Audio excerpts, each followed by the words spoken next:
what do you think? what do you think? ምን ታስባለህ? ምን ታስባለህ? ማለት ከሰው ጋር እያወራን የሆነ ሐሳብ አቅርበንለት ወይንም ስለሆነ ጉዳይ አውርተን በዛ ጉዳይ ላይ ወይንም በዛ ሐሳብ ላይ ያለውን አስተያየቱን ለመስማት ወይንም ለመቀበል ስንፈልግ what do you think about ብለን እንቀጥላለን። ያንን ጉዳይ ያወራነው ጉዳይ ግልጽ አድርገንለት ስለዚህ ጉዳይ ምን ታስባለህ? what do you think about ብለን እንቀጥላለን። what do you mean? what do you mean? ምን ማለት ፈልገህ ነው? ከሰው ጋር እያወራን የምናወራው ሰው ሊያስተላልፍልን የፈለገው መልእክት ግልጽ ካልሆነን ወይንም ካልተረዳን የበለጠ እንዲያስረዳን ወይንም ተጨማሪ ማብራሪያ እንዲሰጠን what do you mean? ምን ማለት ፈልገህ ነው ብለን እንጠይቀዋለን ማለት። what is your phone number? what is your phone number? ስልክ ቁጥር ለመጠየቅ ነው። በአማርኛ ስልክ ቁጥር ስንት ነው ብለን እንጠይቃለን አይደል? በእንግሊዝኛ what is your phone number ብለን እንጠይቃለን። do you have Facebook? do you have Facebook? የፌስቡክ አካውንት አለ ብለን ለመጠየቅ do you have Facebook ብለን እንጠይቃለን። ወይም do you have Facebook account ማለትም እንችላለን። here you are here you are ይኸውልህ ወይም ይኸውልሽ እንደለማለት እንካ እንደለማለት ወይም እንኪ እንደለማለት ነው። አሁን የሆነ መጽሐፍ በእጅ ይዘን ይሄ መጽሐፍ ማንበብ ፈልጋለሁ ብለን አንድ ጓደኛችን ይኸውልህ እንለዋለን ወይም እንካ እንደለማለት ነው። here you are ብለን እየሰጠነው ማለት ነው። company ማለት መሸኘት ወይም ማጀብ። ጓደኛ ይሸኛል አይደል? ጓደኛ ይሸኛል። ፖሊስ ወንጀለኛ ያጅባል። እንደዛ ነገር ማውራት ስንፈልግ በእንግሊዝኛ company የሚለውን ቃል እንጠቀማለን ማለት ነው። more or less ከሞላ ጎደል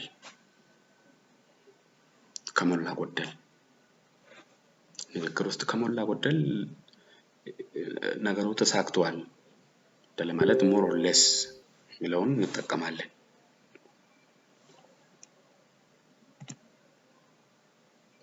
pretext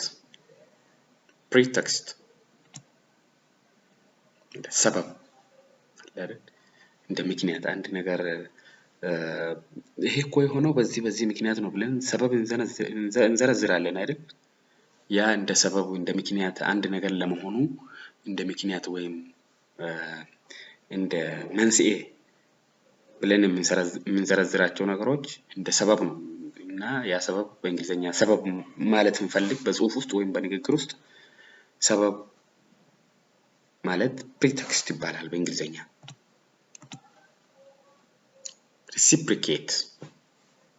reciprocate አጸፋ መመላለስ ማለት ብድር መመላለስ። ለምሳሌ ዛሬ የኔ ጓደኛ ቢጋብዘኝና ነገ እኔ ቢጋብዘው reciprocation ይባላል። በቃ reciprocate አድርገዋለሁ ብድሩን መልሼለታለሁ እንደለማለት ነው። reciprocate አጸፋ ወይም ተሻለ ቃል ካጸፋ የተሻለ ብድር መመላለስ ማለት ነው። ሰጥቶ አንዱ ይሰጣል ይቀበላል፣ ነገ ደግሞ ያ ዛሬ ተቀበለው ዛሬ ለሰጠው ይሰጣል። እንደዛ አይነት አጸፋ መመላለስ ወይም ብድር መመላለስ። there is a gleam of hope የተስፋ ጭላንጭል አለ። ንግግር ውስጥ ይሄ ነገር ትንሽ የተስፋ ጭላንጭል ሳይኖረው አይቀርም ምናምን ይሄ ነገር የተስፋ ጭላንጭል ይኖረዋል መሰል ብለን በአማርኛ ውስጥ እንናገራለን አይደል? በአማርኛ ንግግር ውስጥ እንናገራለን። እንግሊዝኛ ውስጥ እንደዛ ለማለት there is a gleam of hope ብለን እንናገራለን። ጋቭል ቱ ጋቭል ጋቭል ቱ ጋቭል ከመጀመሪያ እስከ መጨረሻ ስብሰባ ሊሆን ይችላል የሆነ ክስተት ሊሆን ይችላል ብቻ ጨዋታ ሊሆን ይችላል ኦኬ ስፖርታዊ ጨዋታ ሊሆን ከመጀመሪያ እስከ መጨረሻ ተከታትያለሁ ለማለት ከፈለግን ከመጀመሪያ እስከ መጨረሻ ምትሏን ለማመላከት ጋቭል ቱ ጋቭል ወይም beginning to end እንደለማለት ነው በቀላሉ ጋቭል ቱ ጋቭል ዲተስት አንድን ሰው ወይንም ነገር አንድን ነገር አጉል መጥላት ኦኬ አጉል መጥላት አንድን ነገር ማለት ዲተስት ይባላል beyond the shadow of doubt ያለ ጥርጥር ኦኬ ይሄማ ያለ ጥርጥር ይሆናል ማለት ስንፈልግ ያለ ጥርጥር የምትሏን በእንግሊዝኛ ተከተን መናገር beyond the shadow of doubt okay beyond the shadow of doubt leftover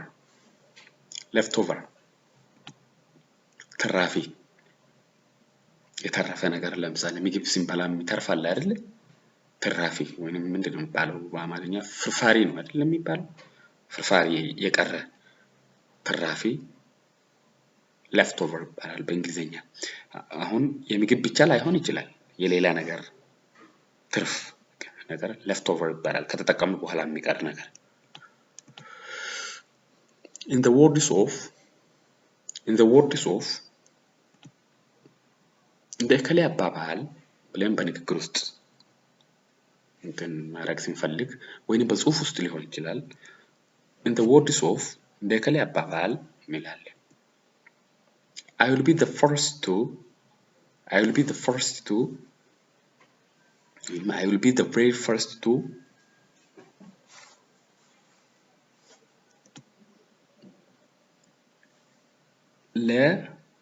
የመጀመሪያው ይሆናለሁ የሆነ ነገር ነገማ በጧቱ ለመሰለፍ እኔ የመጀመሪያው ሆናለሁ ብሎ ለመናገር I will be the very first to ብለን እንናገራለን ማለት ነው hard earned በልፋት የተገኘ በላብ ኦኬ የተገኘ ማለት ስንፈልግ hard earned እንላለን abscond ማምለጥ ኦኬ መሸሸግ ከፖሊስ ሰው ያመልጣል አይደል ወይ ሆነ ከአደጋ ሰው ያመልጣል መሸሸግ abscond እንላለን በንግግር ውስጥ በጽሑፍ ውስጥ መጠቀም እንችላለን እሱን ቃል astonishing አስደናቂ አስገራሚ ነገር